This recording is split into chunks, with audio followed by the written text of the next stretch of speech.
Once the initial demand has been allotted, the unit can open the budget panel and see this page. By default, the CATC dates are being shown for upcoming CATCs, but we are going to find out the current CATCs, or we can click on the all CATCs tab. So here we see that the CATC number 111, which is the current CATC from 1st August onwards, initial demand has been sanctioned.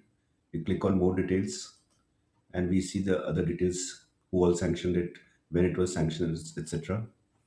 Now, revised demand. As soon as the CATC starts, the revised demand can be raised, and it can be raised till the last date of the CATC. The PDFs so far available are only for the initial demand. The revised demand still has to be uploaded. Reconciliation will be done after the CATC gets over. Now, initial details which the units can see is as follows. The initial budget demand, all the details of the CATC, etc. Then we have the submitted date, the sanction date, status, how much was demanded, how much has been paid. Then we have the Recce report that we had submitted, other details, camp attendance that we had submitted, the amount that we had demanded, and the amount which was allotted. All the details are populated here. The routes that we had recorded, the eligibility state that we had set, and the revisions. Everything is available, and we can see that the demand has already been sanctioned. So now to raise the revised demand, we have to click on this revised demand tab. Once it is clicked, we are in a new page, revised budget demand. So here also we are being shown that the demand window is open from 1st of August. I've deliberately kept the date till the end of the month or so. Initial demand date, initial sanction. The revised demand date is calculated by default. We can see, we can edit this. I'll show you how. And then the difference is the additional demand. CATC details, as you're aware. Now here we are at liberty to change the strength, because once we have planned for 300 credits, it may be so that the credits either are more than 300 or less than 300. So that figure can be changed. Similarly, GCI, CTO, etc., civil staff. The ANO, the rank structure may have changed, or the number of ANOs reported could be less. So once we come further below, we find that the budget hits for the revised demand is given out, and we have the strength, which is also given over here. So we may have the base strength, for example, it is 300. So it is being shown as 300 over here, 300 over here. So suppose the cadets who turned up were only 280.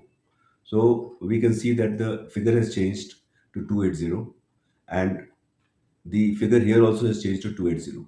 But the DA figure may be more than 28 or less than 280. So we make it 250. So once that is done, the figure for cadets for DA will be 250, and for the TA, etc., will be 280. Now, initial allotment is this much. How much is the demand that you want to have for the revised, that you have to enter here. So let's say that since the cadets have reduced, so we reduce the demand, we'll make it 28,000. 28,000. So the additional is minus 2,000. Similarly, DA for cadets, since now it has come to 250 from 300, we'll make it to 11900. It's just for example. Okay. Now for FOL, let's say the demand, that the money spent was more than the demand initially allotted to us. So we will make it to another figure. Let's say 170000. So now we have a plus amount over here. And similarly, let's say for TA for civilians, we the number of civilians who came were only 8. So the number of civilians who came were only 8. So the amount also here from 10,934 has become 9,500. This is all for example. The actual figures would have to be entered by you. As you type and change things over here, the data also keeps getting updated. Now we have enter something, we want to save the draft, we can save the draft, and anytime we reload the page, like the cadet strength is 280, that's what we had fed. Civilian strength is 8, that's what we had fed. And so 9500 is what we had fed over here. So our revised demand is ready now. We can submit the revised demand just by click of a button. Submission will be complete only after you click upload PDF. Now, the way we had done for the initial demand, now also we have to do the same thing. Either we go in for edit, We can edit what we had demanded, we get back to the edited page, or we can save it, and again we are asked to upload PDF. Before that, we can have a review of the PDF.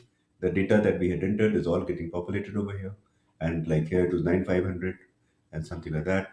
The DA, the revised demand for TA is 28,000. So all that is there, same information. Submission will be complete only after the PDF is uploaded. So we can either print it over here, or we can just go back to the details and we can upload the PDF. So once we click on that, that is the end of the submission of revised budget demand for the CATCs that we had to submit. We can see here that the PDF for revised demand is available now. We can open it. This is the PDF that we got uploaded. Okay, so we just close this. And now when we see the revised demand, this is the revised demand that has been submitted already. PDF is already there. Edit submission is open till the AO carries out his scrutiny and submits the demand to the next higher authority.